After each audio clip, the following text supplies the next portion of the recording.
அனைவருக்கும் வணக்கம். நான் உங்கள் ராமச்சந்திரன். இது உங்கள் ராம்சன் அகாடமி. நண்பர்களே, நம்ம பாருங்க பிஜிடிஆர்பிக்கான தமிழ் எலிஜிபிள் டெஸ்ட் தாங்க பார்த்துட்டு இருக்கோம். அதில் வெற்றிகரமாக நம்ம 10th புக் 5 வந்து முடிச்சுட்டோங்க. 6வது இயல் போயிட்டு இருக்குங்க. ஸோ 5 ரிவிஷனும் உங்களுக்கு கொடுத்தாச்சு, பிடிஎஃப்பும் உங்களுக்கு கொடுத்தாச்சுங்க. அதை நீங்கள் பிடிஎஃப் டிஸ்கிரிப்ஷன் இருக்கும், நீங்கள் டவுன்லோட் பண்ணிக்கலாம். ஓகே, இந்த வீடியோ கொஸ்டின்ஸ் பார்க்கலாம் பாருங்க. ஸோ அது மூலம் நம்ம சேனலுக்கான புதுசாக வந்து நம்ம சேனலை சப்ஸ்கிரைப் பண்ணிக்கோங்க. கூட பக்கத்தில் இருக்கிற பெல் பட்டனை கிளிக் பண்ணி நோட்டிஃபிகேஷன் ஆல் அப்டேட்டையும் கொடுத்துக்கோங்க. அப்போ தான் நம்ம போகிற வீடியோஸ் உடனடியாக உங்களுக்கு வந்துட்டு இருக்கும். ஸோ லாஸ்ட் வீடியோ நம்ம ஒரு கேள்வி கொண்டு இருந்தோம். அதுக்கான ஆன்சர் என்னன்னு பார்த்தலாம் பாருங்க. தேவராட்டத்திற்குரிய கருவி எது அப்படின்றத நம்ம கேட்டுருந்தோங்க. ஓகேங்களா? ஸோ தேவராட்டத்திற்குரிய கருவி, தேவராட்டம் அப்படின்னா வானத்து தேவர்கள் ஆடக்கூடிய ஆட்டம் அப்படின்னு தான் நம்ம பார்த்தோம். பொதுவாகவே பார்த்தீங்கன்னா இது ஆண்கள் மட்டுமே ஆடக்கூடிய ஒரு ஆட்டம். ஓகேங்களா? ஸோ அதையும் நல்லா ஞாபகம் வச்சுங்க, ரொம்ப முக்கியமான பாயிண்ட். ஆண்கள் மட்டுமே ஆடக்கூடிய ஒரு ஆட்டம் தான் பார்த்தீங்கன்னா இந்த தேவராட்டம். ஸோ இதுல உரிமை என பொதுவாக அழைக்கப்படக்கூடிய தேவ துந்துபி அப்படின்ற அந்த இசைக்கருவி தான் அழைக்கப்படுது. ஸோ அப்போ உரிமை அப்படின்னு ஆப்ஷன் கொடுத்தாலும் ஓகே தான், அப்படின்னா தேவ துந்துபி அப்படின்னு கொடுப்பாங்க. ஓகேங்களா? அதுதான் உரிமை அப்படின்னு பொதுவாக அழைக்கப்படுது. அப்ப தேவராட்டத்துக்கு அடிக்கப்படக்கூடிய அந்த மேலும் எதிரான கருவி, எதிரான இசைக்கருவி உரிமை அப்படின்ற இசைக்கருவி தான். ஓகே, இந்த வீடியோக்கான 10 கொஸ்டின்ஸ் பார்க்கலாம் பாருங்க. இசை சார்பு கலையாகவும் வழிபாட்டு கலையாகவும் நிகழ்த்தப்படுவது எது?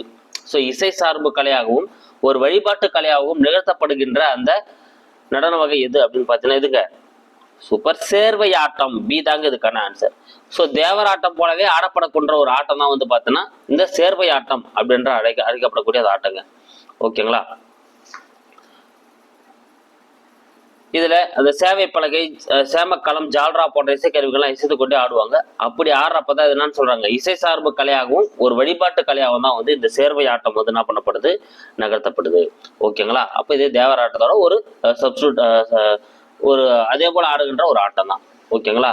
ஸோ தேவராட்டத்தை பொறுத்தவரை நீங்க இன்னொரு விஷயம் ஞாபகம் வச்சுங்க, 8 இருந்து 13 பேர் என்ன பண்ணுவாங்க, ஆடக்கூடிய ஒரு ஆட்டமும் இருக்கும் தேவராட்டம். அடுத்து, போல செய்தல் எனும் பண்புகளை பின்பற்றி நிகழ்த்தி காட்டுதல் டேஷ். ஸோ போல செய்தல் அப்படின்ற பண்புகளை பின்பற்றி நிகழ்த்தி காட்டும் கலைகள்ல ஒன்றுதான் டேஷ். எதுங்க? சூப்பர், பொய்க்கால் குதிரை ஆட்டம். சீதா. ஸோ என்ன பண்றாங்க, குதிரை போல செய்தல் அப்படின்ற அந்த போல செய்தல் பண்புகளை பின்பற்றி நிகழ்த்தி காட்டக்கூடிய ஒரு கலைகள்ல ஒன்றுதான் பொய்க்கால் குதிரை ஆட்டம். இது ஆல்ரெடி எக்ஸாம்ல கேட்கப்பட்ட கேள்வி. ஓகேங்களா? அப்ப நல்லா ஞாபகம் வச்சுங்க, போல செய்தல் அப்படின்ற பண்பை அடிப்படையாக கொண்டது எதுங்க, பொய்க்கால் குதிரை ஆட்டம்.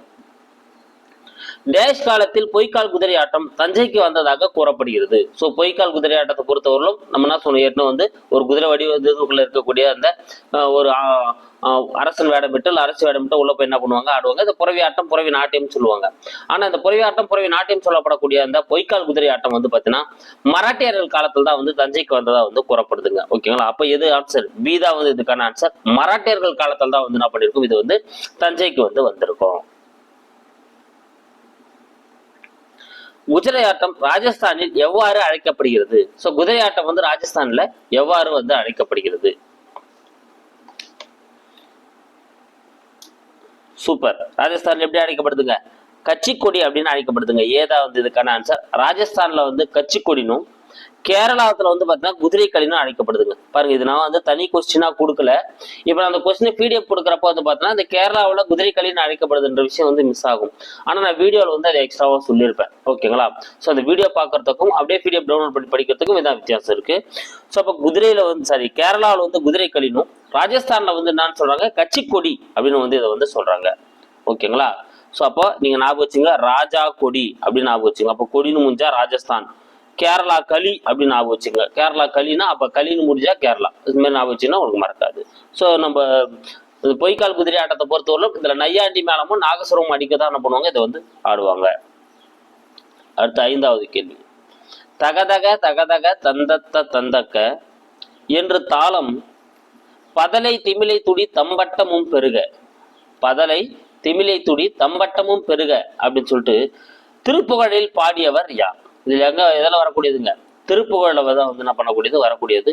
ஸோ தப்பாட்டம் அப்படின்ற அந்த இசையை யார் சொல்லியிருக்காரு, அருணகிரிநாதர். டி தாங்க இதுக்கான ஆன்சர். அருணகிரிநாதர் தான் திருப்புகழ்ல இந்த பாடலை என்ன பண்ணிருப்பாரு, பாடியிருப்பாரு. ஒன்றை சொல்லுவதற்கென்றே இசைக்கப்படும் இசைக்க வல்ல தாளக்கருவி டேஷ். ஒன்றை சொல்லுவதற்கென்றே ஏதோ ஒரு விஷயத்த என்ன பண்ற போறாங்க, சொல்ல போறாங்க. ஓகேங்களா? ஸோ அதான் பறைதல் அப்படின்னு சொல்லுவாங்க. பறைதல் என்னது, சொல்லுதல் அப்படின்னு அர்த்தம். ஓகேங்களா? அப்படி சொல்லக்கூடிய இசைக்கலை தான் சொல்லுவாங்க அந்த தாளக்கருவி தான் வந்து பறை அப்படின்னு சொல்லி என்ன பண்ணுவாங்க அழைப்பாங்க. ஓகேங்களா? அப்போ ஒன்றை சொல்வதற்கென்றே இசைக்கப்படும் இசைக்கவல்ல தாளக்கருவி தான் எதுங்க பறை அப்படின்னு சொல்லி என்ன பண்ணுவாங்க அழைப்பாங்க. டேஷ் குறிப்பிடும் கருப்பொருட்களில் ஒன்றாக பறை இடம்பெறுகிறது. ஸோ எந்த நூல் குறிப்பிடக்கூடிய அந்த கருப்பொருட்கள்ல ஒன்றாக வந்து இந்த பறையும் வந்து இடம்பெற்றிருக்கு அப்படின்றத வந்து உங்களுக்கான கேள்வி. இதுக்கான நான் சொன்னதுங்க சூப்பர் தொல்காப்பியம். ஸோ தொல்காப்பியம் குறிப்பிடக்கூடிய கருப்பொருட்கள்ல ஒன்றாக தான் வந்து பார்த்தீங்கன்னா இந்த பறையும் வந்து இடம்பெற்றிருக்கு. அப்ப தொல்காப்பியம் அப்படின்றதா வந்து இதுக்கான ஆன்சர். அடுத்து தமிழ் மக்கள் வீரத்தை சொல்லும் கதையாக திகழ்வது எது? தமிழ் மக்களோட வீரத்தை சொல்லக்கூடிய ஒரு கலையாக வந்து திகழக்கூடிய ஒரு கலை அது எதுன்னு பார்த்தீங்கன்னா எதுங்க சூப்பர் புலியாட்டம். ஸோ புலியாட்டம் தான் வந்து பார்த்தீங்கன்னா தமிழக மக்களோட வீரத்தை பறைசாற்றக்கூடிய ஒரு கலையா வந்து கருதப்படுது. ஓகேங்களா? டேஷ் மேளத்திற்கேற்ப ஒருவரோ இருவரோ ஆடுவது புலியாட்டம் ஆகும். ஸோ எந்த மேளத்திற்கேற்ப ஒருவரோ இருவரோ ஆடுவது புலியாட்டம் ஆகும் அப்படின்னு சொல்லிட்டு சொல்றாங்க. எந்த மேளங்க சூப்பர் தப்பு மேளம் பி தான் இதுக்கான ஆன்சர். ஸோ தப்பு மேளத்திற்கேற்ப ஒருவரோ இருவரோ ஆடுவது தன்னு சொல்லுவாங்க புலியாட்டம் அப்படின்னு வந்து சொல்லுவாங்க.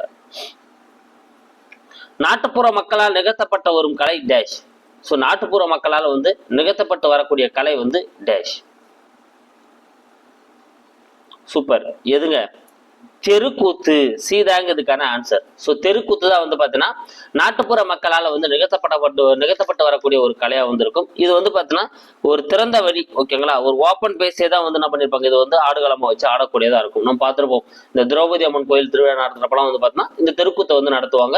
ஸோ அப்போ வந்து என்ன பண்ணுவாங்க திறந்த வெளியிலே தான் வந்து பார்த்தீங்கன்னா இந்த தெருக்கூத்து வந்து நடைபெறும். ஓகேங்களா? அப்போ நாட்டுப்புற மக்களால் நிகழ்த்தப்படக்கூடிய ஒரு கலையா வந்து அறியப்படுவது வந்து என்னன்னா இந்த தெருக்கூத்து அப்படின்ற கலை தாங்க. ஓகேங்களா? இந்த 10 கொஸ்டின்ஸ் வேகமான ஒரு ரிவிஷன் கொடுக்குற பாருங்க. இசை சார்பு கலையாகவும் வழிபாட்டு கலையாகவும் நிகழ்த்தப்படுவது சேர்வையாட்டம். இது தேவராட்டத்தோட ஒரு நூறு பகுதி தான். போல செய்தல் பண்புகளை பின்பற்றி நிகழ்த்தப்படுவது வந்து பொய்க்கால் குதிரை ஆட்டம். டேஷ் காலத்தில் பொய்க்கால் குதிரை ஆட்டம் தஞ்சைக்கு வந்தது அப்படின்னா மராத்தியர்கள் காலத்துல. குதிரை ஆட்டம் ராஜஸ்தானில் எவ்வாறு அழைக்கப்படுகிறார் கட்சி கொடினும் கேரளாவில் குதிரை கலினும் அழைக்கப்படுது. தகதக தந்தக்க என்று தாளம் பதலை திமிலை துளி தம்பட்டமும் பெருகு அப்படின்னு பாடியவர் வந்து திருப்புகழ் அருணகிரிநாதர். ஒன்று சொல்வதற்கென்றே இசைக்கப்படும் தாளக்கருவி வந்து பார்த்தீங்கன்னா பறை. தொல்காப்பியம் குறிப்பிடக்கூடிய கருப்பொருள் ஒன்றாக தான் வந்து பறை இடம்பெற்றிருக்கு. தமிழக மக்களோட வீரத்தை சொல்லும் கலையாக திகழ்வது வந்து பார்த்தீங்கன்னா புலியாட்டம். டேஷ் மேளத்திற்கேற்ப ஒருவரோ இருவரோ ஆடுவதே புலியாட்டம் அப்படின்னா தப்பு மேளத்திற்கேற்ப வந்து ஆடக்கூடியதான் வந்து பார்த்தீங்கன்னா இந்த புலியாட்டம். நாட்டுப்புற மக்களால் நிகழ்த்தப்பட்ட ஒரு கலை அப்படின்னு கேட்டாங்கன்னா வந்து பார்த்தீங்கன்னா தெருக்கூத்து. ஓகேங்களா? இது வந்து திறந்த வழி ஆடுகளமா கொண்டு ஆடப்படுவது. அடுத்து இந்த வீடியோக்கான உங்களுக்கான கேள்வி பாருங்க. நாடக கலையை மீட்டெடுப்பதே தமது குறிக்கோள். எதுங்க நாடக கலையை மீட்டெடுப்பதே தமது குறிக்கோள் என கூறியவர் யார்? ஸோ நாடக கலை என்ன பண்ணணும் தமிழ்நாட்டில் வந்து மீட்டெடுக்கணும்பா, இதுதான் என்னோட வாழ்நாள் குறிக்கோள் அப்படின்னு சொல்லிட்டு கூறியவர் யார்? ஸோ 4 ஆப்ஷன்ஸ் இருக்கு பாருங்க. இதுல எது வரும் அப்படின்றதுக்கான ஆன்சரை நீங்க வந்து கமெண்ட்ல சொல்லுங்க. இல்லை நெக்ஸ்ட் வீடியோல வெயிட் பண்ணுங்க, நான் உங்களுக்கு அதுக்கான ஆன்சர் கொடுத்துறேன். ஓகேங்களா? கூடிய சீக்கிரம் 6வது இயர்லி முடிச்சுட்டு அதுக்கான ரிவிஷன் டெஸ்ட் உங்களுக்கு நான் கொடுத்துறேன். Thank you guys. அடுத்த வீடியோல வந்து நான் உங்களுக்கு சந்திக்கிறேன். நம்ம சேனலுக்கான புதுசாக வந்து நம்ம சேனலை சப்ஸ்கிரைப் பண்ணுங்க, லைக் பண்ணுங்க, ஷேர் பண்ணுங்க. பக்கத்துல இருக்கிற பெல் பட்டனை கிளிக் பண்ணி நோட்டிஃபிகேஷன் ஆல் அப்படின்றதையும் கொடுத்துக்கோங்க. அப்பதான் நம்ம போற வீடியோ ஸ்டூடெண்ட்டே உங்களுக்கு வந்துட்டு இருக்கும். Thank you guys.